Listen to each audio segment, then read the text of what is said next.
This video is brought to you by you, since the support you provide to our website thisweekinvideogames.com has let us expand our team so we can provide you even more detailed gaming coverage. Sign up for free to enjoy ad-free daily news, reviews, and previews, or become a supporter to get access to exclusive features, columns, behind-the-scenes interviews, and more, plus informative newsletters and an ad-free version of the weekly news show. That's thisweekinvideogames.com, link below the like button. Shinobi Art of Vengeance. This game kicks ass.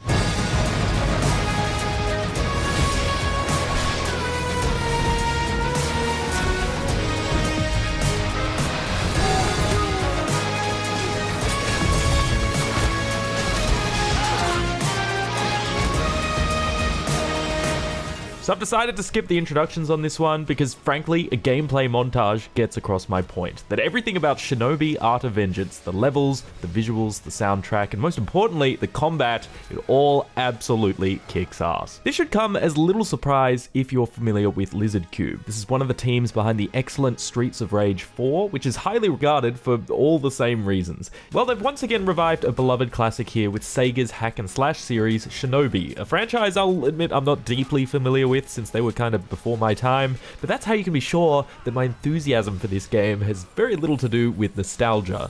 This absolutely stands on its own as an expertly crafted 2D action game, and I suspect will be looked to as a masterclass in how to fuse contemporary elements with the simple thrills of retro gaming to create something that is an utter joy to play no matter who you are. Where that's immediately apparent is in its wild story, so I think it's best we start there.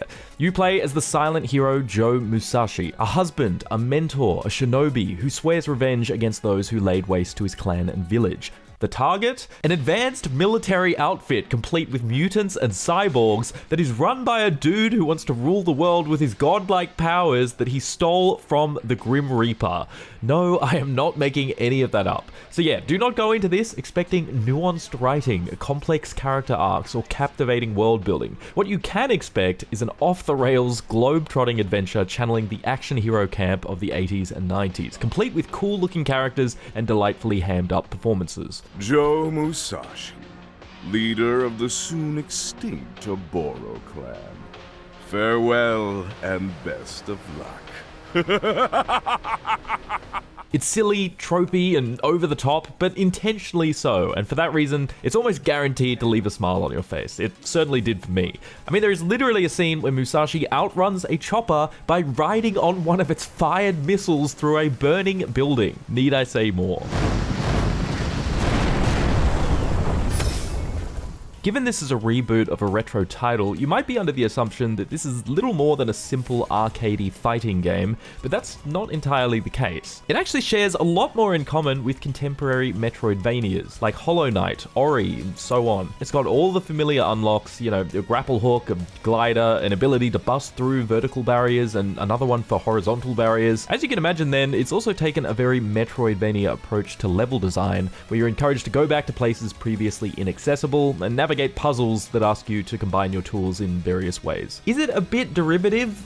Yes, I certainly didn't come across any platforming challenges that I haven't seen a bunch of times before in games like this. However, the sheer range of distinct locations on offer here and the relentless pace at which you're shuttled through them meant that no location outstayed its welcome, and I never had time to dwell on how familiar it all felt. See, it isn't a full Metroidvania. Rather than having one large interconnected world, the campaign's locations are instead broken into separate stages.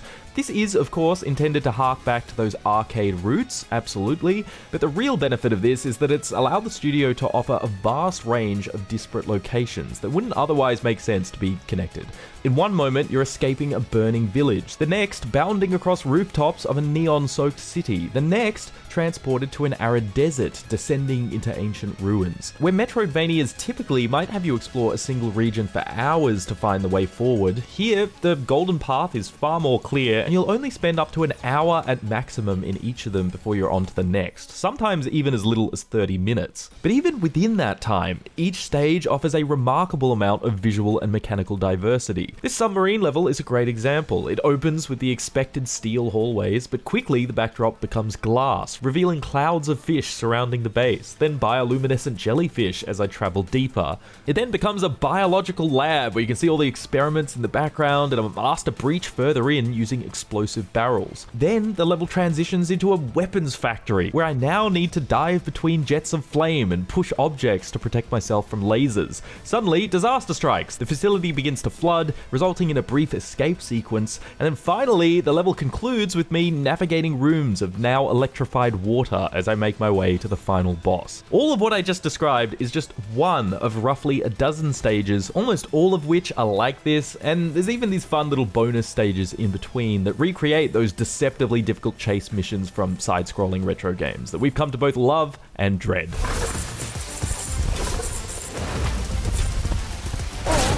Playing through all this took me about 12 hours, though that's without finding all the things and clearing all the hidden challenges. Not to mention, there's also the arcade and boss rush modes that unlock once you've completed the campaign. So yeah, there's a good amount there to sink your teeth into if you want to get more out of it, but the fact that these stages are piecemealed out, modest in size, and offer an abundance of checkpoints does make that prospect quite inviting for even someone like myself who's not typically drawn to that completionist style of play.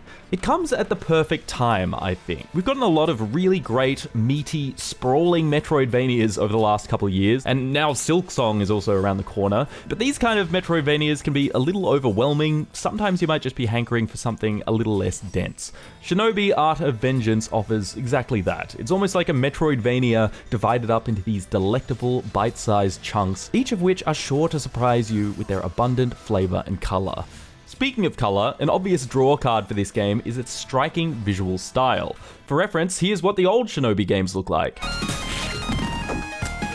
So yeah, quite a step up, but it still perfectly captures that old school charm in the same way that Streets of Rage 4 did. It boasts vivid colors and bold line work, almost reminiscent of Japanese calligraphy, which I think is a perfect fit for this setting.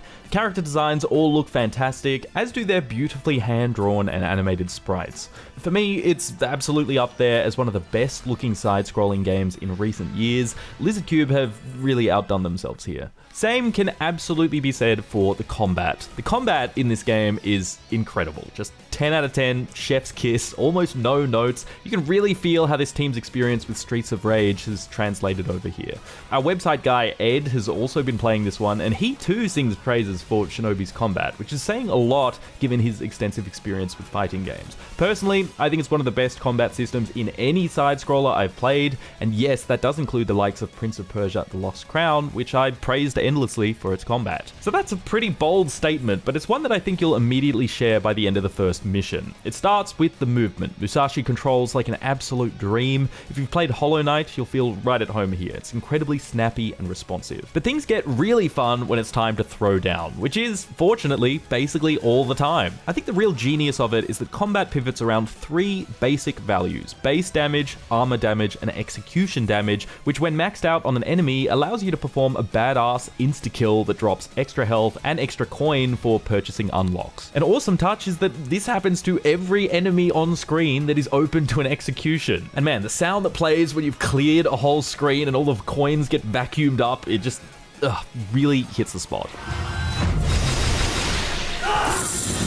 It's almost impossible to not look stylish as hell during all this because of how you're really encouraged to leverage your entire toolkit. Your light attacks deal high base damage, heavy attacks deal high damage to armor, your thrown kunai deal high execution damage, and all of these can be strung together to perform various combos for even more effectiveness. My favorite was this one, where a dash into a light attack would perform a knee strike, which could then be followed up with a heavy attack for this satisfying drop kick that obliterates armor. As if that wasn't enough, you've also got a meter that builds up from successful hits, and this can be spent on various abilities. Between a breath of fire to a giant shuriken to a devastating parry, I found myself making use of all of them at some point during my playthrough, since they each have very specific and meaningful use cases within the combat sandbox. Some are ranged, others are melee, some can only be used in mid-air, others can't, but crucially, they too are also built around those three damage types. So when an encounter starts, you're immediately planning which targets to prioritize with different attacks, trying to build up executions where you can, adjusting your playstyle on the fly with each new wave.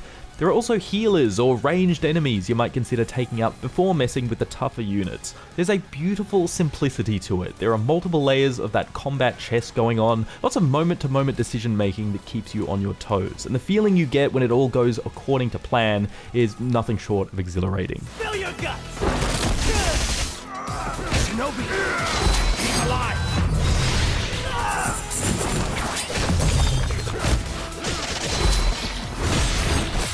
The further you go, the more the game layers these enemy types on top of one another or remixes them in ways that make the combat puzzle more challenging, but never too challenging, I think. The tuning is perfectly in line with the rate at which you earn new tools and learn to best utilize them. If you find it's too much though, there is a story mode you can switch on at any time to drop down the difficulty. I do have just 2 gripes with it though. Number 1 is visual clarity. The combat is very flashy, so many effects going on between your attacks and the enemy's attacks that sometimes you get lost in the thick of it all and take otherwise avoidable damage, but not a huge deal to be honest. If that's the price I have to pay for combat that looks and feels this cool, so be it. More disappointing though are the bosses. I found all but the final boss was extremely easy. I could down them pretty quick before they've even shown off their full moveset.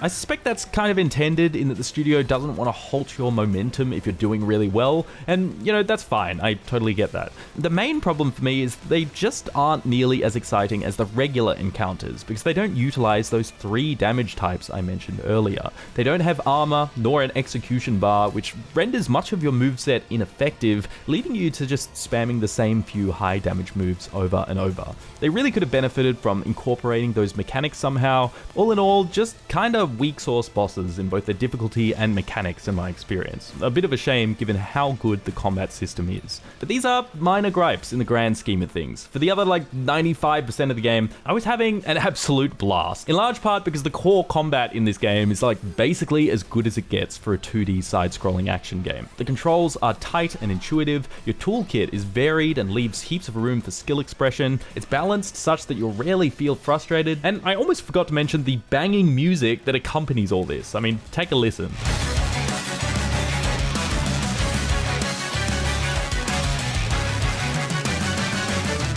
It's an awesome soundtrack that fuses Japanese instrumentation, heavy metal, and electro, which is rather befitting of a game like Shinobi Art of Vengeance, I think. A game that, at every turn, expertly combines the old and the new. It's a camp action story presented in a slick new art style. It's the fast-paced stage format of old meets modern Metroidvania. It's combat rooted in arcade origins, but just as fluid and stylish as the best action games today. It's this masterful blend of the old and the new that solidifies Shinobi Art of Vengeance as an instant classic. And for that reason, I strongly recommend it.